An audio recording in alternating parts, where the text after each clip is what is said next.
Buenas tardes, soy el alumno Castro Favila Ángel Santiago del grupo 3 b 24.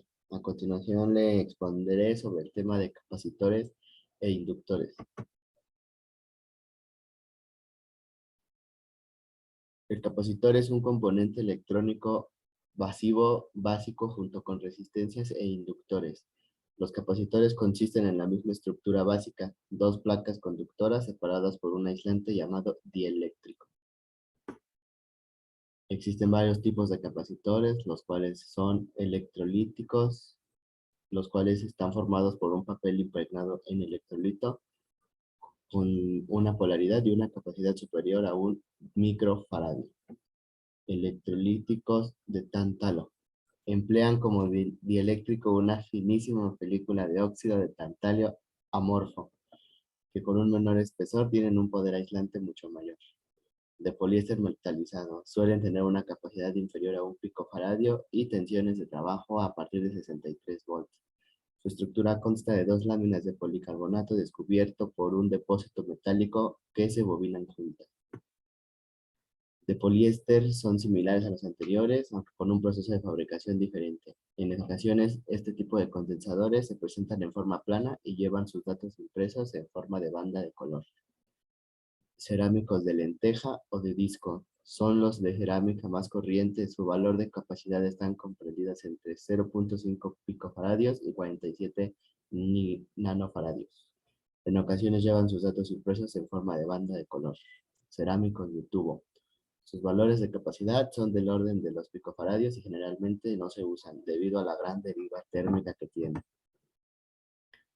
En la nomenclatura de los capacitores, los dos primeros dígitos indican el número inicial, mientras que el tercer dígito representa la cantidad de ceros que es necesario agregar al número inicial para obtener el valor final. La unidad estándar de capacitancia es el faradio, que se abrevia a una F mayúscula. Resulta que un faradio es harta capacitancia, incluso 0.001 milifaradio. Es un capacitor grande. Generalmente se ven capacitores en el rango de los picofaradios. Capacitores en circuito de serie, paralelo y mixto. Cuando se conectan capacitores uno tras otro, se dice que están en serie. Estos se pueden encontrar al sumar los recíprocos de la capacitancia individual y tomar recíproco de la suma. Los paralelos son dos o más condensadores que están conectados en forma paralela. Es decir, ambos de sus terminales están conectados a cada terminal del otro condensador. Mixto es cuando se combinan elementos en serie y o paralelo. Usualmente suelen ser elementos activos. La capacitancia equivalente del circuito en el que los condensadores se conectan en paralelo es igual a la suma de todas las capacidades individuales de los condensadores. La fórmula sería Q igual a C EQBT y Q es igual a Q1 más Q2. B y T sería B1 igual a B2 y lo demás sería C igual a Q sobre BT igual a Q1 más Q2 sobre BT igual a Q1 sobre BT más Q2 sobre BT. Estos serían los siguientes dos ejercicios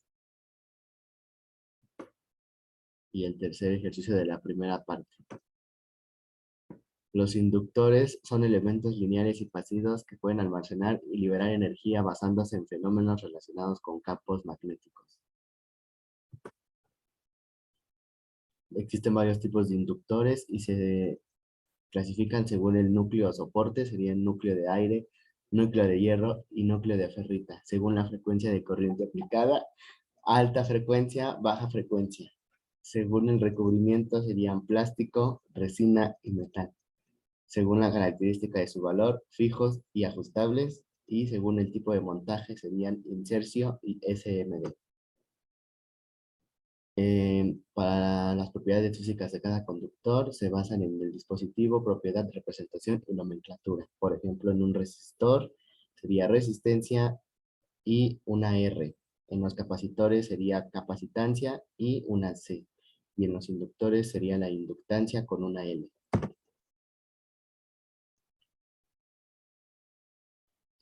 Estos serían los símbolos para cada uno de los inductores.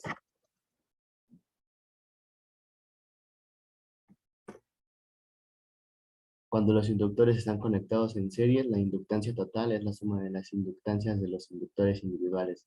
Mayor voltaje para la misma tasa de cambio en la corriente significa mayor inductancia. Si una corriente constante fluye por un inductor, entonces sería como está en la ecuación representada, por lo que el voltaje a través del inductor sería cero. Un voltaje cero significa que un inductor bajo corriente constante es como un cortocircuito.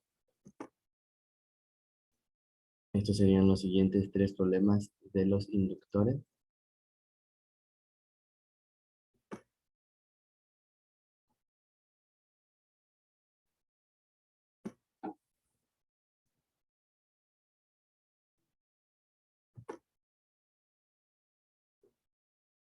Y eso sería todo por mi parte. Muchas gracias por su atención.